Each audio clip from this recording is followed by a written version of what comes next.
Dans ce cours, nous allons voir comment créer et personnaliser une en-tête et un pied de page sous Word 2011 avec un Mac. Alors, qu'est-ce qu'une en-tête et un pied de page? Eh bien, tout simplement, c'est un texte qui va se répéter donc sur chaque page en haut ou en bas de la feuille. Alors, soit sur chaque page de tous les documents, ou soit sur toutes les pages paires ou impaires. Là, on peut le paramétrer, bien évidemment. Alors, cette en-tête va se mettre ici dans la marge, et le pied de page, pareil, dans la marge du bas. Nous allons voir qu'il y a différentes méthodes pour modifier et personnaliser les en-têtes et pieds de page. J'ai ici un document faisant 2 pages, plus 2 pages vides, pour bien vous montrer quand on va créer les en-têtes, qu'elles se créent soit sur les pages paires ou impaires, et de même pour les pieds de page. Alors, vous avez déjà des en-têtes et des pieds de page déjà pré-personnalisés sous Word. Pour cela, pour les afficher, on va aller cliquer sur l'onglet éléments de document. Et ici, on a en-tête et pied de page. Comme on a un triangle, quand on va cliquer dessus, on aura un sous-menu qui va apparaître. Alors, que ce soit les en-têtes ou les pieds de page, le principe reste le même. Je vais choisir ici en-tête.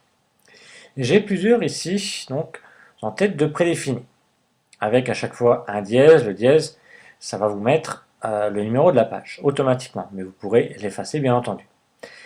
Ce qu'il faut bien regarder, c'est le texte qui est en dessous. Ici, si je choisis bande, ici, ça va être uniquement pour les pages impaires. Et ici, uniquement pour les pages paires, etc. Pour brillance, là, ça va être pour les pages impaires, et là, pour les pages paires, etc. Certains d'entre eux vont s'afficher sur toutes les pages, comme ici, classique, de base, ligne latérale, non, mais simple, par exemple. Je vais choisir, par exemple, bande, page impaire. Je clique une fois dessus, et automatiquement, donc, il m'affiche ici les en-têtes de toutes les pages, ici, et il me met donc l'en-tête de page que j'ai choisie uniquement sur les pages impaires, c'est-à-dire ici la page 1, la page 3, vous voyez, ici j'ai bien le numéro, et ici aussi. Si je rajoute un texte, ici, hop, mon texte, je vais faire quelques espaces, voilà, et bien il va se rajouter ici sur chaque page impair. Je peux bien entendu effacer ce que je veux, sélectionner mon texte, aller dans Accueil, changer la couleur du texte, le surlignement, le gras, italique, etc. Là, je vais le remettre plutôt en blanc, ça sera plus visible. Donc, tout est modifiable, je peux même créer un tableau.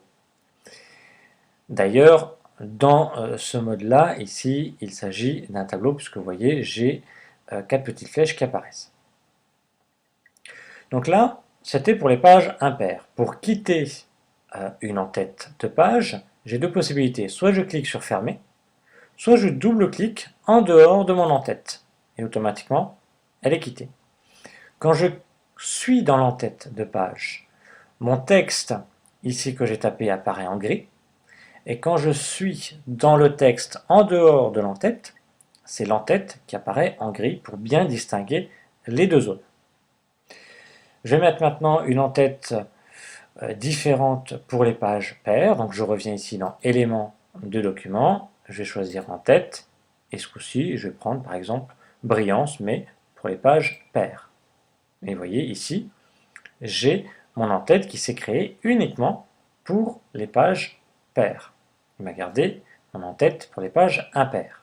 Là aussi, je peux bien entendu la personnaliser, changer ce que je veux. Là, mon texte, hop, mon texte 2, alors je l'ai tapé, mais comme c'est une zone de texte, ici j'ai petit rond, je vais l'agrandir ici pour pouvoir voir mon texte. Voilà, et il s'est bien tapé en bas également.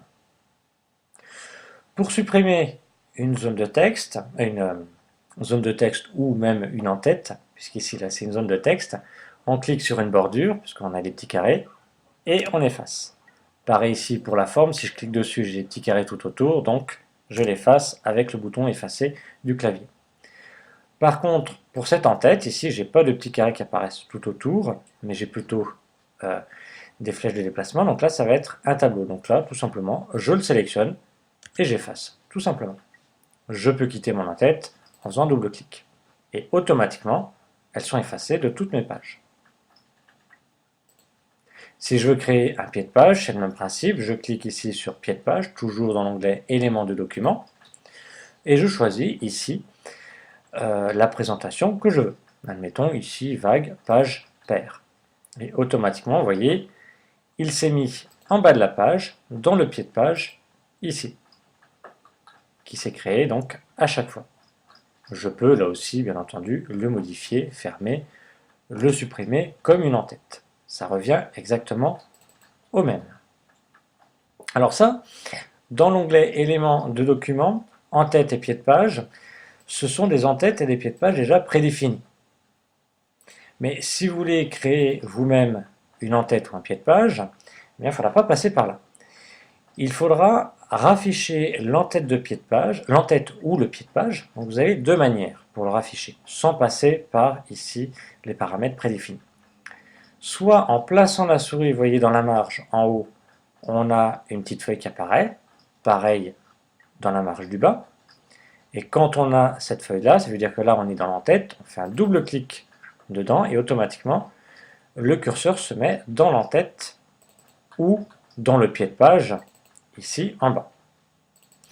Ou alors, vous allez dans le menu affichage et en bas vous allez cliquer sur en-tête et pied de page.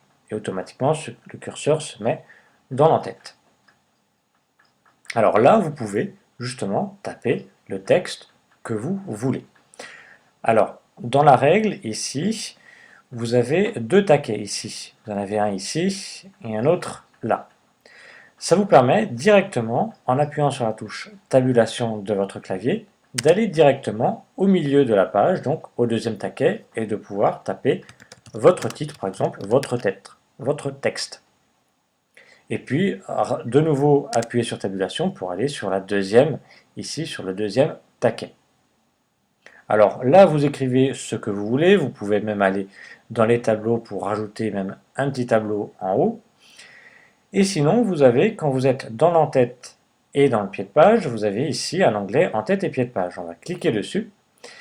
Et ça va nous permettre, ici, de retrouver les en-têtes et pieds de page déjà prédéfinis, mais ce n'est pas ce qui nous intéresse pour l'instant, parce qu'on les a vus et là on veut les personnaliser. Mais ici, on peut cliquer sur numéro de page pour qu'il nous affiche le numéro de page dans l'en-tête. On peut afficher la date et l'heure. On peut tout de suite cliquer ici pour aller au pied de page suivant ou à la section suivante ou précédente. Et on peut lui dire si c'est des pages paires et impaires différentes ou pas, si elles sont communes ou pas. Et enfin, vous avez ici la distance de votre en-tête et de votre pied de page par rapport donc à votre bordure de page. Donc, bien évidemment, vous sélectionnez votre texte pour le modifier, pour le personnaliser dans l'accueil, la mise en forme, etc. Ça, je vous passe les détails. Vous pouvez consulter donc d'autres cours vidéo concernant donc la mise en forme. Une fois qu'on est dans l'en-tête ou dans le pied de page comme ça, on peut le personnaliser comme on veut. Et toujours pareil pour le quitter, soit on double-clique sur notre document en dehors de l'en-tête et du pied de page, ou soit on clique sur fermer. Et automatiquement, vous voyez, mon texte est changé sur toutes les en-têtes. Voilà, nous avons vu comment créer et personnaliser des en-têtes et des pieds de page sous Word 2011 avec un Mac.